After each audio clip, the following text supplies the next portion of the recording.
Biglang minessage ako nitong aking pinakamalupit na kapatid.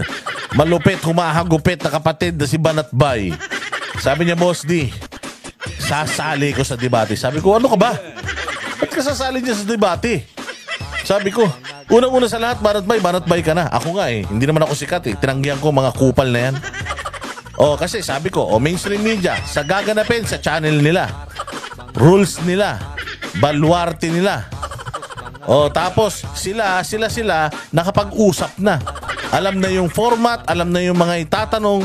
Tapos ikaw, wala kang kaalam-alam. Mag-isa ka lang. Sabi ko kasi nag-turn down na ako.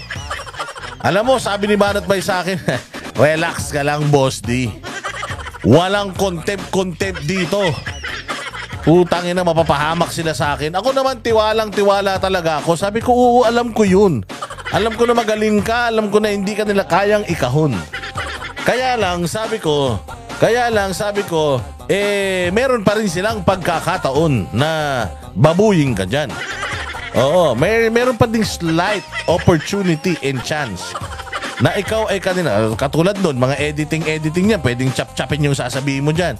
Yung mga palpak mo lang yung i-highlight, yung mga magagandang sinabi mo, pwedeng itago na nila. Kasi terrible yung mga yan sa chap-chapan Daig pa niya ng mga nagluluto ng bopis. Daig pa ng mga kupal ng mga mainstream media yung nagluluto ng bopis na kung tatagtarin nila, chap-chapin talaga nila yan. Para lang hindi magmukha kang talunan. Dahil syempre, mainstream media versus vlogger, hindi naman to talaga fake news versus not fake news Wala naman talagang ganun. Ang competition is between Facebook vloggers or influencers, social media influencers versus mainstream media mga kumag. Yun lang naman yun Putangin na nyo, may mga padiba-debate pa kayo sa fake news, mga tanga. Paano nyo masasabi na fake news yung isang balita? Kapag ipresenta mo yung tama. At kahit ipresenta mo na yung tama, nasa tao pa rin yun kung maniniwala sila dun sa tama o yung dun sa ibinalita mong mali. Mga gunggong. Wala pang ahensya ng gobyerno ang magsasabi na kami ang magsasabi ng balitang tama at mali.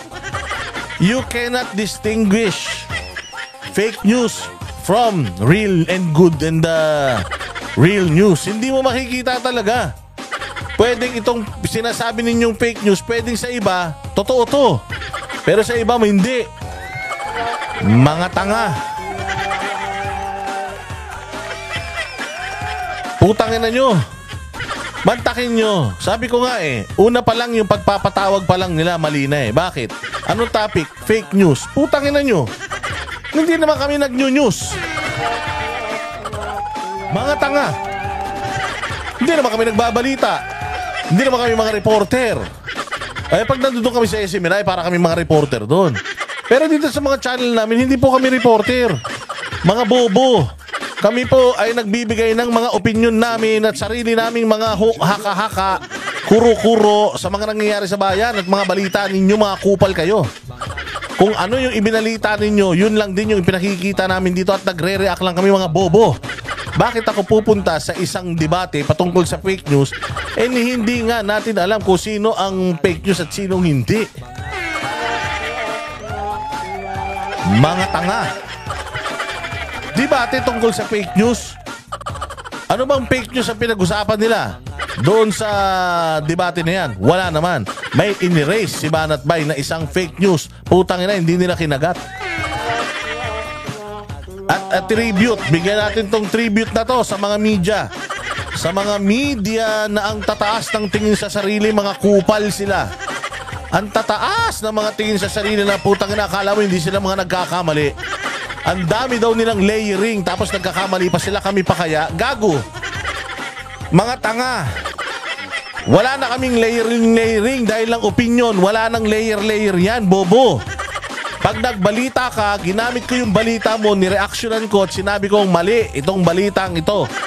Dapat ganito. Para sa akin, yun ang tama. Putang ina mo, kung mali sa'yo, bahala ka, maglayas ka. Gusto mo maglayas ka, mag-stowaway ka, kunin mo lahat ng gamit mo, sabihan mo nanay mo, hindi na ka na uuwi. Oo, ganun ang gawin mo kung gusto mo. ito ang tama para sa akin. Kupal ka, di naman kita asawa. Para sabihin mong mali ako, walang hiya ka. O di pagkatapos na ito, meron akong opinion, meron kang opinion. Anong punto ron? Pag nagtalo tayo sa opinion, tapos di na nagkasundo. Sino bang nagkaroon na ba ng patimpalak tungkol dyan? Nag-usap tungkol sa isang bagay, tapos may nanalo, may premyo ba yan? Tanga, I will still stay on my lane. And you will stay sa paniniwala mong bugok ka. Ayun yun ang katotohanan sa iyo, yung paniniwala mo, yung paniniwala ko, yun ang katotohanan sa akin, tanga. Abnormal ka ba? Mga gunggong talaga eh. Sige, pakinggan natin maigi. Pakinggan natin maigi yung mga malulupitang nangyari dito sa politika. Meron pang isang mamaya pakita rin natin yung video ng mga gigil na gigil kay BP Sara. Pero for now, dito muna tayo mga bossing. Dito muna tayo mga bossing sa mga eksperto daw. Sige, tingnan nga natin kung sino itong mga putragis na mga eksperto na ito. Eto daw, eksperto. Putang ina. Bakit naging... Ay, nako. Si Berhel Santos. Eksperto daw siya sa balita at siya ang nakakaalam. At siya ang pinaka-judgmental. Na nagsasabi na mas likely daw magkamali ang mga vlogger kaysa sa kanilang mga reporter. Putangin na nyo, ang dami-dami nyo ng mga proseso pinagsasabi. Pero nagkakamali pa rin kayo, mga ugok kayo. Sabi nito, kumakalat ang fake news dahil sa mahinang kultura, mababang edukasyon. Putangin na mo. Ano ba kasi yung fake news na sinasabi mong bigay ka ng isang halimbawa? Nagbigay ng halimbawa si Banat Bay. Tapos hindi kayo nagbigay. Sige nga, pakinggan nga natin tong kupal na to na eksperto daw siya sa balita. Pero hindi siya eksperto sa pagpapakinis ng kanyang muka. Sige. Ano ba sinasabi nito? Alam mo, yung contradiction in terms, yung fake at news. Ang news kasi... Ito naman pala ba't ginagamit mo? Contradiction naman pala yung fake at yung news. Bakit ginagamit mo pa? Tanga ka pala Utang ina. Ano bang kinakagalit mo kasi sa amin? Alam ko naman kung bakit ka nagagalit, tatang. Kaya ka nagagalit, alam ko kung bakit, ha? Nagagalit ka.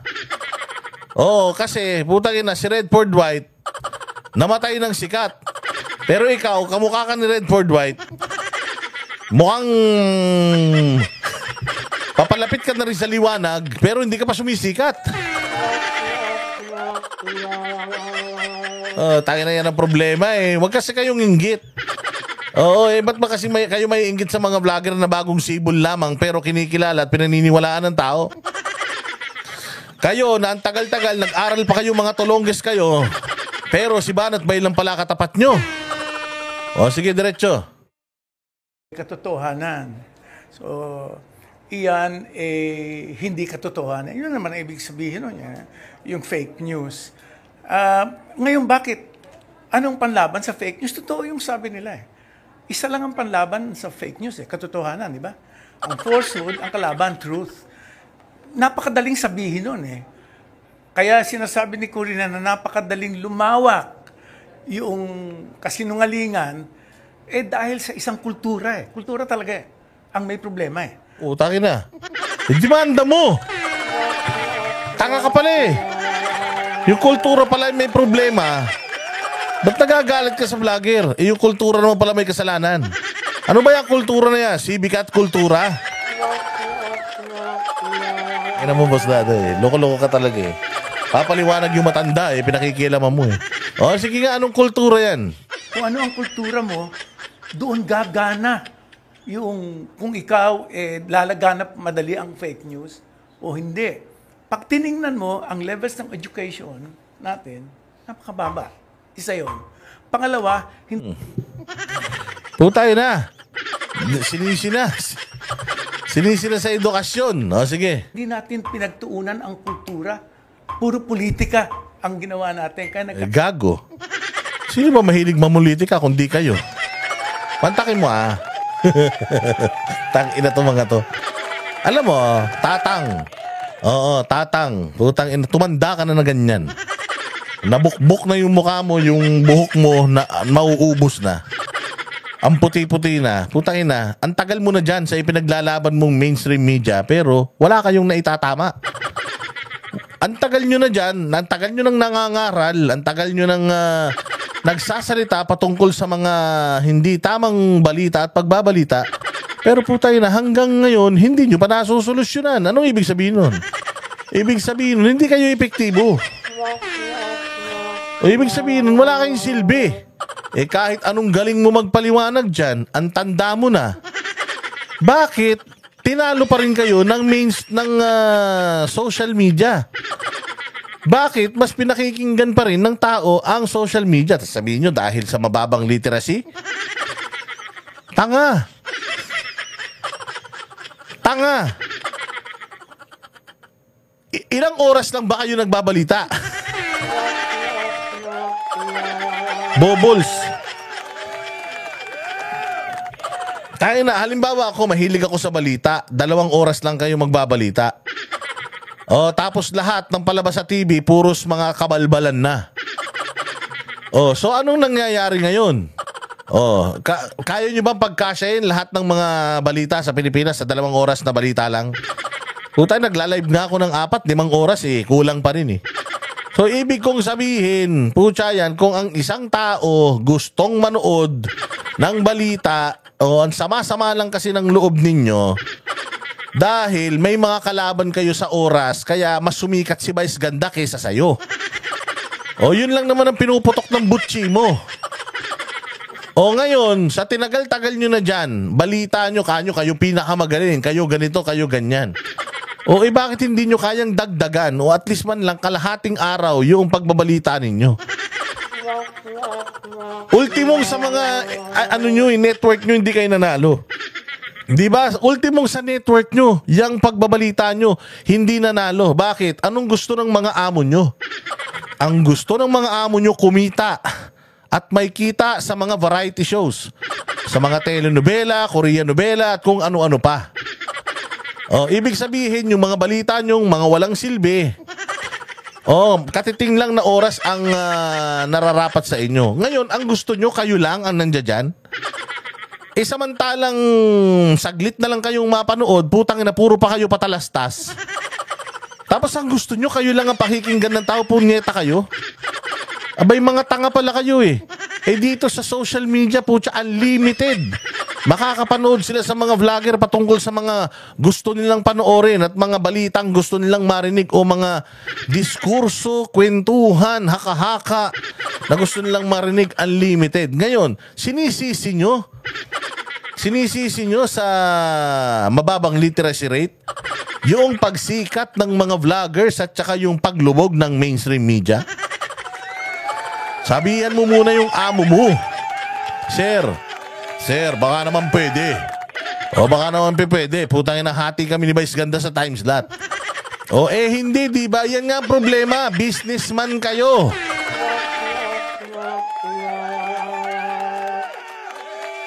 O sige, diretso.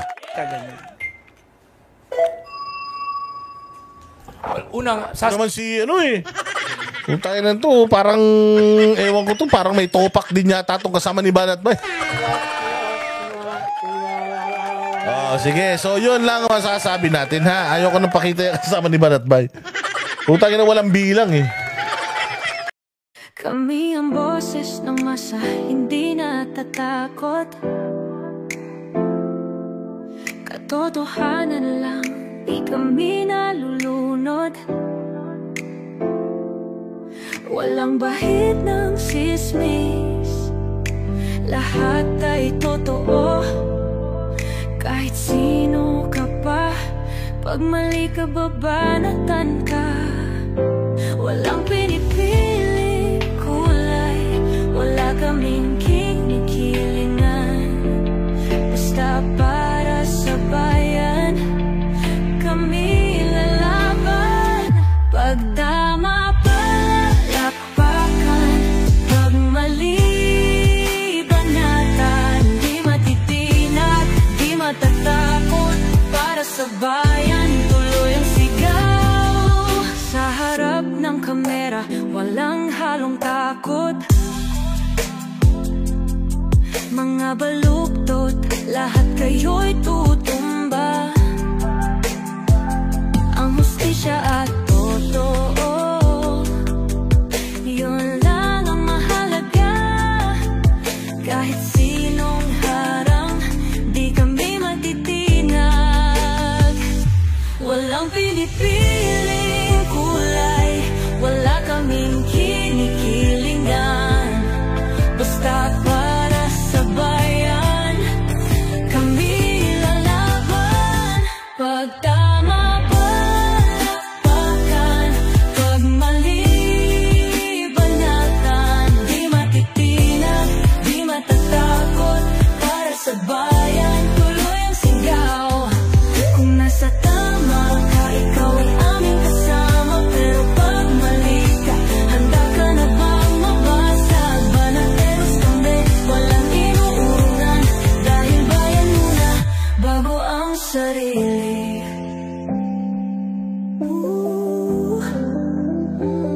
Bago ang sarili.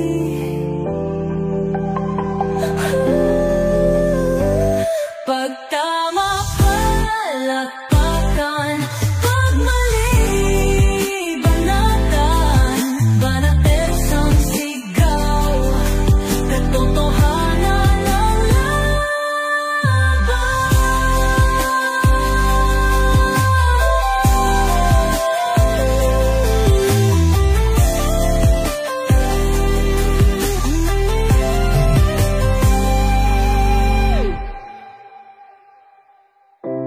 sa harap ng kamera, walang